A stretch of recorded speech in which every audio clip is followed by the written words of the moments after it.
माँ। चमेली अंदर खड़ी रसोई में रोटी बेल रही थी। हाँ, क्या हुआ? पापा खिलौने लेकर कब आएंगे?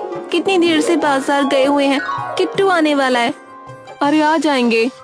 तभी पीछे से लक्ष्मी के पापा हाथ में खिलौनों का एक बड़ा सा थैला लिए अंदर आ जाते हैं। कहाँ रह गए थे पापा आप? अरे आ गया भाई, आ गया। क्यों शोर मचा रही हो? तो किट्टू अभी आता ही होगा। आते ही बोलेगा मुझे, मौसी मेरे नए खिलौने कहाँ हैं? और नहीं दिखे ना तो हल्ला मचा देगा। तभी गेट खटखटाने की आवाज आई। लक्ष्मी के चेहरे पर एक बड़ी मुस्कान आ गई और दौड़कर गेट खोलने वो चली गई।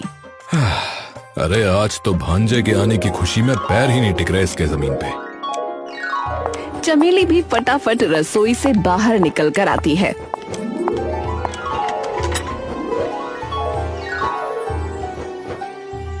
किट्टू, मेरा बच्चा किट्टू। लक्ष्मी झपटकर सीधा किट्टू को अपनी गोद में ले लेती है। ए बुद्धू, दी जी आजी खड़े हैं तेरे, उनसे भी तो मिल ले जरा। सीधा चिपट गई इसके। अरे हाँ जी जी, नमस्ते दी, नमस्ते। अरे कोई नहीं, तुम इसी के साथ खेल लो। सुबह से पूछ पूछ के इसने हमारे कान में दर्द कर दिया कि कब जाएंगे मौसी के पास, कब जाएंगे मौसी के पास। लो अब पहुंच गए। सही में। अरे बेटा, आप लोग अंदर तो आओ। प्रीति और अमित अंदर आकर बैठ जाते हैं। लक्ष्मी ला, इसे मुझे दे दे और तू पानी पकड़ा अपनी दीदी जीजा जी को और फिर चाय चढ़ा दियो। माँ आप बना लो ना, मुझे इसके साथ खेलने दो। वैसे भी इतने दिनों बाद आया है। अरे बाद में खेल लेना। अरे एक हफ्ते तेरे ही पास है ये, जितना मर्जी उतना खेल लेना इसके साथ। ये सुनते ही लक्ष्मी एकदम खुशी से उछल पड़ी। सच में? हाँ, तो तू रुकने आई है? नहीं माँ, असल में वो मैं और अमित वैष्णो देवी जा रहे हैं एक हफ्ते के लिए, तो सोचा इसे यहीं छोड़ देते हैं, क्योंकि वहाँ तो ये परेशान हो जाएगा, चढ़ाई वगैरह में थक जाएगा ना, और घर में माँ बापू से संभाला नहीं जाएगा इसे इतने दिन तक। तो अरे वाह किट्टू, सुना तूने? तू अब मौसी के साथ ही रहेगा एक हफ्ता। खूब सारी खेली खेली करेंगे। बहुत सारी। अरे अच्छा, अब अगर संतुष्ट हो गई हो तो चाय बना ले जरा। हाँ, अब आप बेशक ले लो इसे। लक्ष्मी किट्टू को चमेली की गोद में पकड़ा देती है और अंदर चाय बनाने चली जाती है।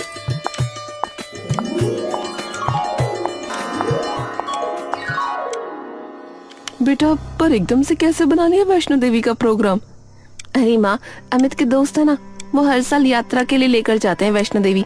इस बार उन्होंने अमित से भी पूछ लिया और इन्होंने हाँ बोल दिया। और जब माता का बुलावा हो तो कैसे मना कर सकते हैं।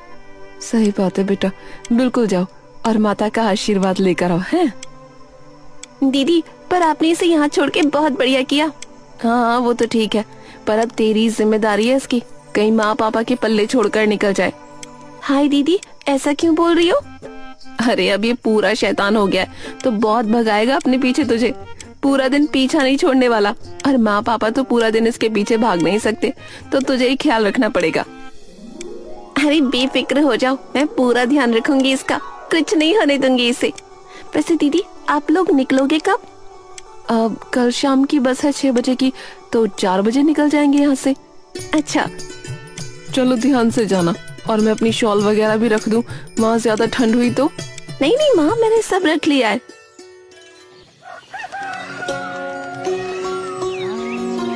अगले दिन ध्यान से जाना दोनों, है ना? अमित आकर परवीन और चमेली के पैर छू लेता है। अरे अरे, आयुष्मान भव। जीते रहो जीते रहो। लक्ष्मी, एक और बात, इसे ज्यादा दूध मत देना, उससे पेट खराब होता है इसका। अरे दीदी, मैंने कहा ना चिंता मत करो, आप बेफिक्र होकर जाओ। ठीक है। प्रीति किट्टू के पास आकर उसका माथा चूम लेती है। मम्मी कुछ दिनों के लिए बाहर जा रही है, तो मौसी और नाना नानी को तंग मत करना, ठीक है? मम्मी, पर आप कहाँ जा रहे हो? मुझे भी चलना है आपके साथ। अरे तुम्हें अपनी मौसी के साथ नहीं रुकना? हम पूरा दिन खेली खेली करेंगे और खूब मस्ती करेंगे, तब भी नहीं रुकोगे? रुकूंगा। सब लोग हंसने लगते हैं। ये हुई ना बात। ठीक है माँ, हम चलते हैं। ठीक है बेटा। प्रीति और अमित वहाँ से निकल जाते हैं। किट्टू करें खेली खेली शुरू। हाँ चलो।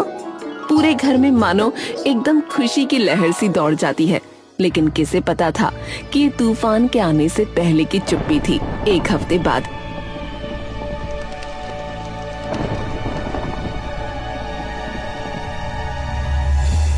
किट्टू, कल तो मम्मी पापा आने वाले हैं। नहीं, मुझे मौसी के पास ही रहना है। अरे मेरा प्यारा बच्चा। अच्छा चलो, अभी सोने का वक्त हो गया है, ठीक है। चमेली और लक्ष्मी किट्टू को लेकर सीधा सोने चले जाते हैं। आधी रात ढली थी कि तभी जोर से घर का फोन बजने की आवाज आती है। इतनी रात में किसका फोन आया है? लक्ष्मी उठकर बाहर जाती है और फोन उठाती है। चमेली आराम से सो रही थी कि तभी लक्ष्मी के जोर से चिल्लाने की आवाज आती है। माँ, पापा, माँ। चमेली और परवीन एकदम से उठकर दौड़ते हुए उसके पास आते हैं और जाते ही देखते हैं कि लक्ष्मी फोन लिए जमीन पर बैठी आंखों में आंसू लिए कांप रही है। अरे लक्ष्मी, अरे क्या हुआ बेटी, क्या हुआ? रो क्यों रही हो? लक्ष्मी थोड़ी देर तक कांपती हुई बस एकटक परवीन और चमेली की ओर देखती रहती है। बेटी क्या हुआ है, बताना। लक्ष्मी कांपते हाथों से वो फोन परवीन को पकड़ा देती है। हाँ, हेलो हेलो हेलो, हम आयुष्मान अस्पताल से बात कर रहे हैं। क्या आप प्रीति अमित की फैमिली से बात कर रहे हैं? हाँ हाँ, जी जी, बोलिए, बताइए। जी सर, हमें बड़े दुख से ये बताना पड़ रहा है कि वे दोनों जिस बस से आ रहे थे उस बस का एक्सीडेंट हो गया है, तो आप हो सके तो जल्दी से जल्दी यहाँ पहुँच जाइए प्लीज। परवीन ये सुनते ही थरथरा जाता है। सर आप पता लिख लीजिए और जितनी जल्दी हो सके उतनी जल्दी यहाँ आ जाइए। अब हाँ, ठीक है भैया। परवीन अस्पताल का पता एक कागज पर लिखता है और खौफ भरी निगाहों से लक्ष्मी की ओर देखता है। क्या हुआ, मुझे भी तो कुछ बताओ। अरे वो अस्पताल से फोन था कि अमित और प्रीति का आते हुए एक्सीडेंट हो गया है, तो वहाँ आने के लिए बोल रहे हैं। चमेली अपना सर पकड़कर नीचे गिर जाती है। हे राम, नहीं नहीं नहीं नहीं, ये नहीं हो सकता। अरे अभी इसका वक्त नहीं है, हमें जल्दी वहाँ पहुँचना होगा। लक्ष्मी बेटी, तू यहीं किट्टू के साथ रहे, हम देख कर आते हैं कि क्या हुआ है। अरे तुम जल्दी उठो, चलो जल्दी। परवीन और चमेली तुरंत वहाँ से निकल जाते हैं।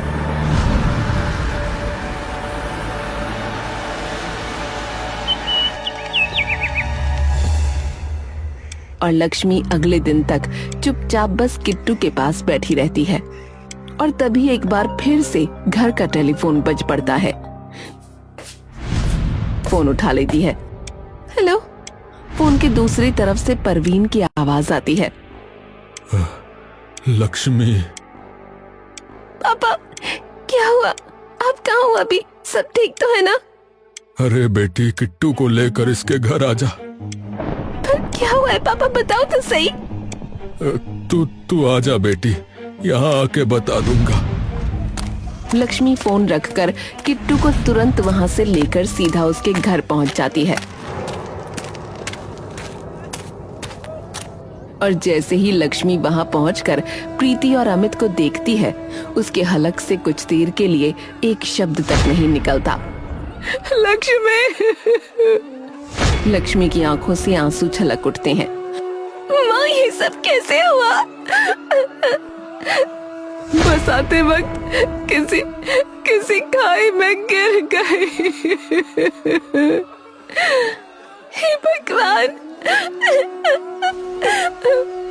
लक्ष्मी किट्टू को जोर से अपने सीने से लगा लेती है।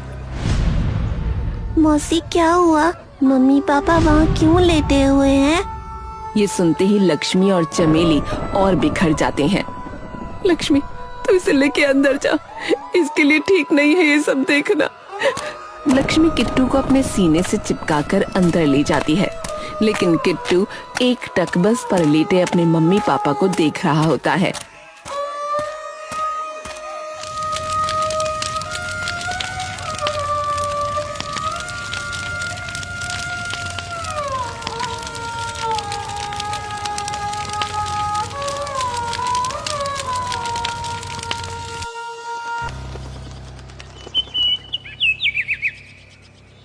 प्रीति और अमित का अंतिम संस्कार करने के बाद अमित के माता पिता और प्रीति के माँ पिता एक साथ बैठे होते हैं।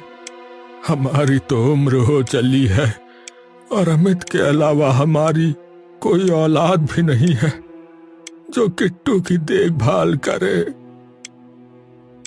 किसे पता था कि इतनी कम उम्र में इसे ऐसा दुख देखना पड़ जाएगा, पर अब हमें पालना ही पड़ेगा इसे, और कोई चारा तो है ही नहीं। तभी लक्ष्मी वहां आ जाती है। मौसी जी, अगर मैं आप दोनों से एक चीज मांगू तो दोगे? क्या बेटी? किट्टू को मुझे दे दो, मैं अपनी झोली फैलाती हूँ आपके आगे। अरे लक्ष्मी बेटी नहीं। हाँ पापा, कुछ भी हो जाए पर मैं किट्टू की जिंदगी खराब नहीं होने दूंगी। मौसी, आप मेरा भरोसा करिए। उसकी माँ जितना प्यार करूंगी उसे, और बिल्कुल उसी की तरह ध्यान रखूंगी उसका, कोई कमी नहीं आने दूंगी। बेटी, पर तेरी पढ़ाई का क्या होगा? और तेरे ब्याह में भी 100 दिक्कतें आएंगी। आएंगी तो आए माँ, मैं मर जाऊंगी पर किट्टू को अकेला नहीं छोड़ूंगी।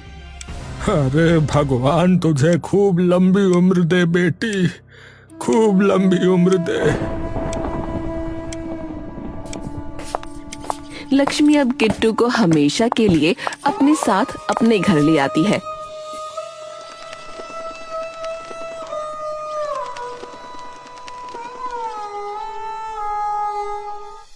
बेटी, अभी तो हमारा भी इतना ब्योत नहीं है कि इसकी परवरिश ठीक से कर ले, तो तू कैसे करेगी?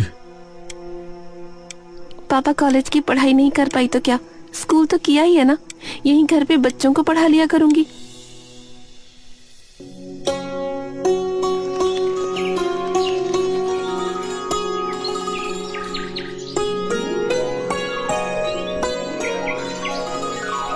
ए मेरे राजा बेटा, उठ जा, स्कूल का वक्त हो गया है ना। मौसी थोड़ी देर और सोने दो ना। उठ जा वरना देर हो जाएगी। किट्टू आंख मसलता हुआ उठता है। ठीक है। किट्टू उठकर फटाफट नहाने चला जाता है और लक्ष्मी उसका खाने का डिब्बा बांध देती है। किट्टू जल्दी से तैयार होकर बाहर आता है।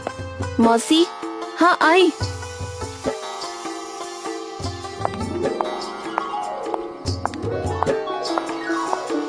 लक्ष्मी किट्टू के सामने दूध लाकर रख देती है। ये क्यों ले आती हो बार बार? क्योंकि ये सेहत के लिए अच्छा होता है, पी जल्दी से इसे। बचपन में तू ऐसा पागल हुआ रहता था इस दूध के लिए, अब नाक चढ़ाता है। बताओ मौसी, आज मेरे जूते भी लेने चलना है, याद है ना? पूरी तरह फट गए हैं पुराने वाले। हाँ बाबा, चल पड़ेंगे, तो दूध तो पी ले फटाफट। किट्टू अपना दूध खत्म करके स्कूल के लिए निकल जाता है। लक्ष्मी तभी झाड़ू उठाकर घर की सफाई करने लगती है। तभी चमेली और परवीन वहां आ जाते हैं। लक्ष्मी बेटी, तू किस मिट्टी की बनी है? पूरे 10 साल हो गए तुझे, ना कभी अपने लिए कुछ मांगा, ना कुछ अपने लिए किया। सब कुछ किया तो बस किट्टू के लिए।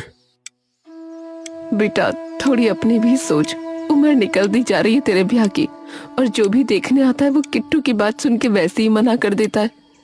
माँ, किट्टू भले ही मुझे मौसी बुलाता हो, पर मैं उसकी माँ हूँ और मेरे लिए किट्टू से बढ़कर कुछ नहीं है और ना कुछ होगा, चाहे कुछ भी हो जाए। परवीन और चमेली चुपचाप वहां खड़े लक्ष्मी की ओर देखते रहते हैं।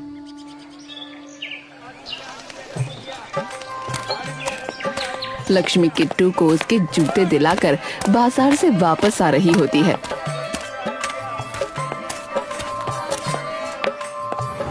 अरे ये तो वही है ना, चमेली की छोटी छोरी। हाँ, लगता है अभी तक ना हुआ इसका ब्याह। बताओ, घर वालों को भी शर्म ना आती, इतनी बड़ी कुंवारी लड़की घर पे बिठा रखी है। वहीं दूसरी ओर खड़े कुछ मर्द भी उस पर ताने कसने लगते हैं। अरे ऊपर से बिन ब्याह के ये छोरा भी पाल रखा है अपनी बहन का। हाँ, सही बात है, ऐसी से करेगा भी कौन शादी भला। लक्ष्मी तुरंत किट्टू को लेकर वहां से सीधा घर आ जाती है।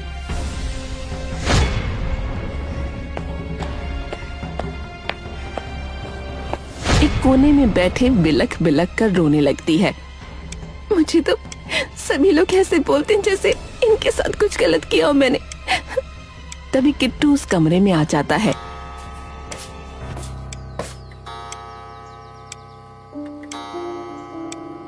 क्या हुआ बेटा?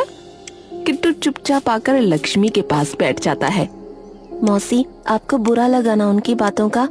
अरे वो तो पागल है, ऐसे ही बोलते रहते हैं। मौसी एक बात पूछूं? हाँ?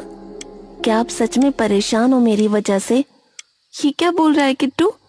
मौसी मैं वादा करता हूँ मैं आपको कभी परेशान नहीं करूँगा, बस आप मुझे छोड़ के मत जाना कभी। लक्ष्मी की आंखों से गुच्छों में आंसू फूट पड़ते हैं और लक्ष्मी किट्टू को अपने सीने से चिपका लेती है।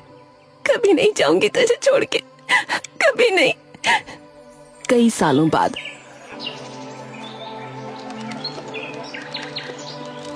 समय का पहिया कुछ ऐसे घूमता है कि कुछ ही सालों में लक्ष्मी के पिता भी चल बसते हैं।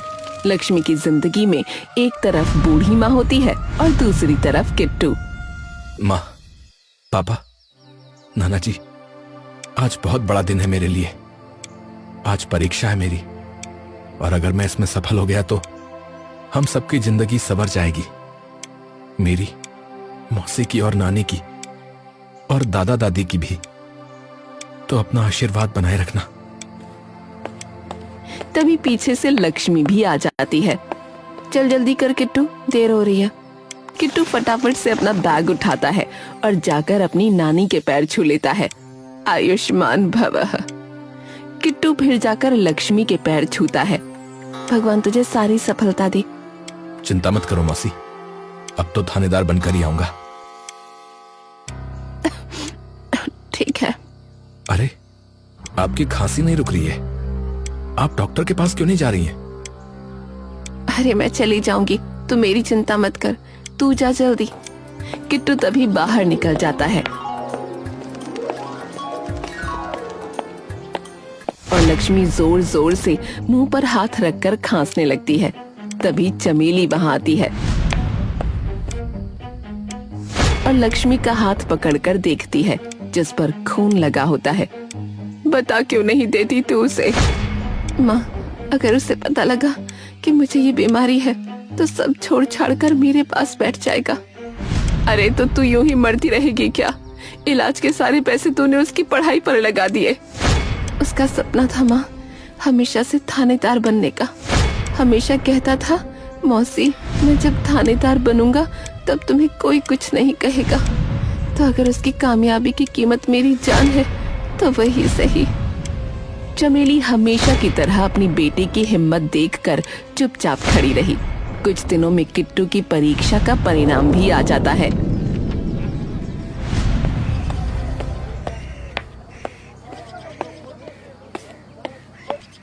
मौसी, नानी, दोनों बाहर आते हैं।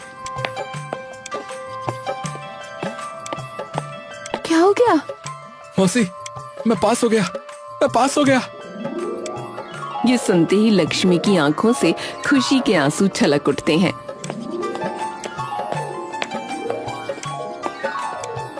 शाबाश, शाबाश। तो मतलब तू बन गया इंस्पेक्टर?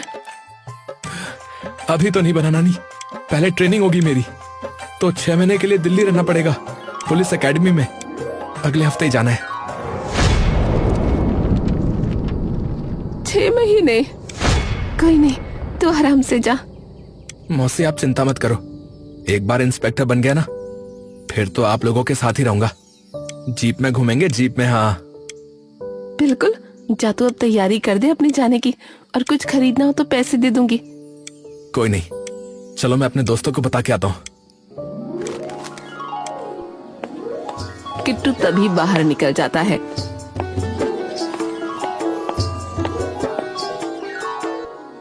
बेटी मर जाएगी तू, बता देना उसे। नहीं माँ, अगर उसे पता लगा तो वो बिल्कुल भी नहीं जाएगा मुझे छोड़ के।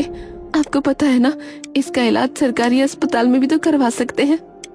भगवान ने कितना बड़ा दिल दिया है तुझे, ऐसा कि अपने बारे में एक बार भी नहीं सोचती। किट्टू अगले हफ्ते ही दिल्ली के लिए निकल जाता है और वहीं दूसरी ओर लक्ष्मी भी सरकारी अस्पताल में अपना इलाज कराने चली जाती है। देखिए, खून में इन्फेक्शन बहुत ज्यादा बढ़ चुका है। अगर हम अब ऑपरेशन भी करेंगे तो उसमें भी खतरा है बहुत। तो आप किसी और अस्पताल में दिखा सकती हैं, लेकिन मुझे नहीं लगता कि वो भी आपकी कोई सहायता कर पाएंगे। कितना वक्त है डॉक्टर साहब? देखिए, ज्यादा से ज्यादा 6 या 8 महीने। क्षमा कीजिएगा।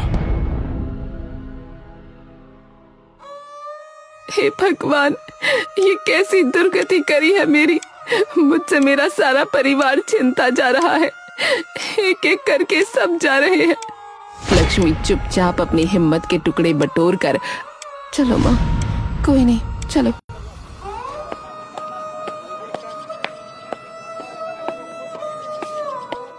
महीने यूं ही बीतते जाते हैं और लक्ष्मी की हालत बद से बदतर होती जाती है।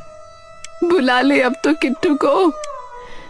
नहीं माँ, वैसे भी वो बस कुछ हफ्तों में आने ही वाला है, और भरोसा करो मेरा, किट्टू को बिना पुलिस की वर्दी में देखे मैं कहीं नहीं जाऊंगी। तू पागल है, बिल्कुल पागल। लक्ष्मी के चेहरे पर एक फीकी सी मुस्कान आ जाती है, और जब तक किट्टू वापस घर आता है तब तक लक्ष्मी अपने अंतिम क्षणों पर पहुंच चुकी होती है। मौसी, नानी। तभी किट्टू की नजर एकदम से बिस्तर पर लेटी एकदम पतली दुबली लक्ष्मी पर पड़ती है। उसके बगल में चमेली बैठी होती है। चमेली जैसे ही किट्टू की ओर देखती है, वो अपने आप को रोक नहीं पाती और फूट फूट कर रो पड़ती है। अपनी मौसी की ऐसी हालत देखकर किट्टू एकदम से कांप जाता है।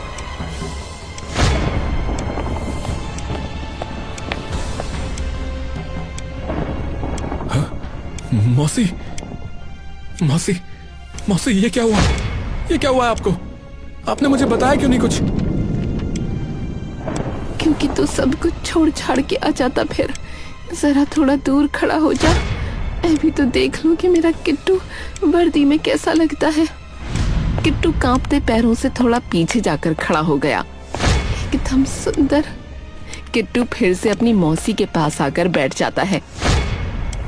मेरी बात ध्यान से सुन, मैं अब जाने वाली हूँ। नहीं, नहीं, नहीं, नहीं, आप झूठ बोल रही हो। आप झूठ बोल रही हो, ये सच नहीं है। बात सुन ध्यान से।